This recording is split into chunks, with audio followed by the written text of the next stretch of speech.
தமிழ்நாடு விவசாயிகள் தொழிலாளர் கட்சி மற்றும் கட்டிட தொழிலாளர் மத்திய சங்கத்தின் சார்பில் இன்று கோரிக்கை விளக்க மாநாடு நடைபெற்றது. தமிழ்நாட்டில் புதிதாக ஆட்சி பொறுப்பேற்றிருக்கிற விஜய் ஜோசப் அவர்களுக்கு இயக்கத்தின் சார்பில் தொழிலாளர்களுடைய கோரிக்கைகளை வலியுறுத்தி இன்றைக்கு தீர்மானங்கள் நிறைவேற்றப்பட்டிருக்கிறது. குறிப்பாக லஞ்சம் லாவண்யம் இல்லாமல், ஊழல் இல்லாமல் நிர்வாகத்தை கீழ்மட்டத்திலிருந்து மேல்மட்டம் வரை நடத்துவேன் என்று அறிவித்து நடவடிக்கை எடுத்திருக்கிற முதலமைச்சருக்கு இந்த மாநாடு பாராட்டுதலை தெரிவிக்குது.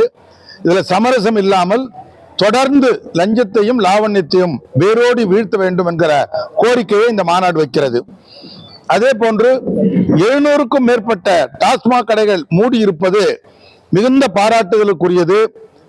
படிப்படியாக வாய்ப்புள்ள கடைகளை மூடி மதுவற்ற மாநிலமாக தமிழ்நாட்டை உருவாக்கிட வேண்டும் என்கிற கோரிக்கையை முதலமைச்சருக்கு வைக்கிறோம். நீட் தேர்வை பொறுத்த மட்டில் அண்மையில் டெல்லியில் நடைபெற்ற காக்ரோச் ஜனதா பார்ட்டியினுடைய ஆர்ப்பாட்டத்திற்கு பிறகும் மத்திய அமைச்சருடைய பதவி விலகலுக்கு பிறகும் நீட் தேர்வு தேவையில்லை என்பது அப்பட்டமாக வெளிப்பட்டிருக்கிறது. ஆகவே மோடி அரசு இதற்கு மேலும் தாமதம் செய்யாமல் நீட் தேர்வை அடியோடு ரத்து செய்ய வேண்டும் என்று இந்த மாநாடு கோருகிறது. அதே போல மேகதாது அணை, காவிரி நதிநீர் பிரச்சனையில் தொடர்ந்து அம்மாநில முதலமைச்சர்களாக வருகிறவர்கள் சுயநலத்திற்காக சட்டத்தையும் இறையாண்மையையும் மீறி தொடர்ந்து தமிழ்நாட்டுக்கு எதிர்ப்பாக பேசுவது, செயல்படுவது என்பது ஏற்றுக்கொள்ள முடியாது. அதனை இந்த மாநாடு வன்மையாக கண்டிக்கிறது.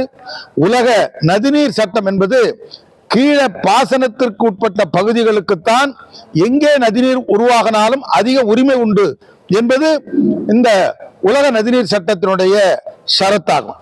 ஏற்கனவே காவிரி மேலாண்மை வாரியம், அதே போல உச்சநீதிமன்றமும் நீங்க காவிரியில எந்த அணையும் கட்ட முடியாது, தமிழ்நாடு உள்ளிட்ட பிற மாநிலங்கள் ஒப்புதல் பெற வேண்டும் என்கிற நிலைப்பாடு இருக்கிற பொழுது மோடி அரசு பாராளுமன்றத்தில் தமிழ்நாட்டினுடைய அனுமதியை பெற தேவையில்லை, கர்நாடகம் மேகதாதுவில் அணையை கட்டிக்கொள்ளலாம் என்பது போல சொல்லி இருப்பது வன்மையான கண்டனத்திற்குரியது. தமிழ்நாட்டில் பிஜேபி மலராது, தாமரை மலராது என்பதால் கர்நாடகத்தில் அரசியல் ஆதாயம் அறுவடை செய்வதற்காக சட்டத்தையும் நீதியையும் இறையாண்மையையும் மீறி மோடி அரசு செயல்படுகிறது. அதனை வன்மையாக கண்டித்து நீதியை, நேர்மையை, இறையாண்மையை நிறைவேற்ற வேண்டும் என்று மோடி அரசை இந்த மாநாடு கேட்டுக்கொள்கிறது. கட்டுமான தொழிலாளர்களுக்கு வாரிய தலைவராக இருந்த காலத்தில் நிறைவேற்றப்பட்ட அனைத்து சட்டங்களும் முறையாக நடைமுறைப்படுத்த வேண்டும் என்கிற கோரிக்கையும் இந்த அரசுக்கு வைக்கிறோம்.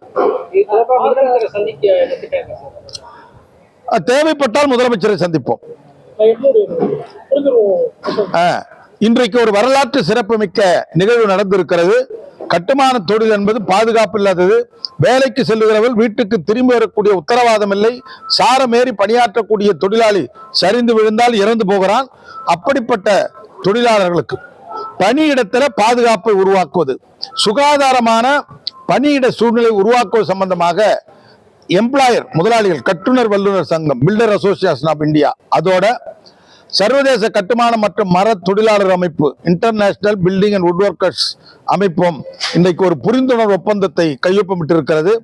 இருவரும் இணைந்து தொழிலாளர்களுக்கு பாதுகாப்பான பணியிடத்தை உருவாக்குவது, சுகாதாரமான பணியிடத்தை உருவாக்குவது, அது குறித்து தொடர்ந்து பேசி முடிவெடுப்பது என்கிற வரலாற்று சிறப்புமிக்க தீர்மானம், ஒப்பந்தம் இந்த மாநாட்டில் கையொப்பமாகியுள்ளது. அதுதான் ஒரு கூட்டு இன்சூரன்ஸ் திட்டத்தை நான் வாரிய தலைவராக இருந்த போது அரசுக்கு பரிந்துரை செய்திருக்கிறேன். அரசு பழைய அரசு செய்தது என்று இல்லாமல் புதிய அரசு தொழிலாளருக்கு நன்மை தரக்கூடிய திட்டமாக இருக்கிற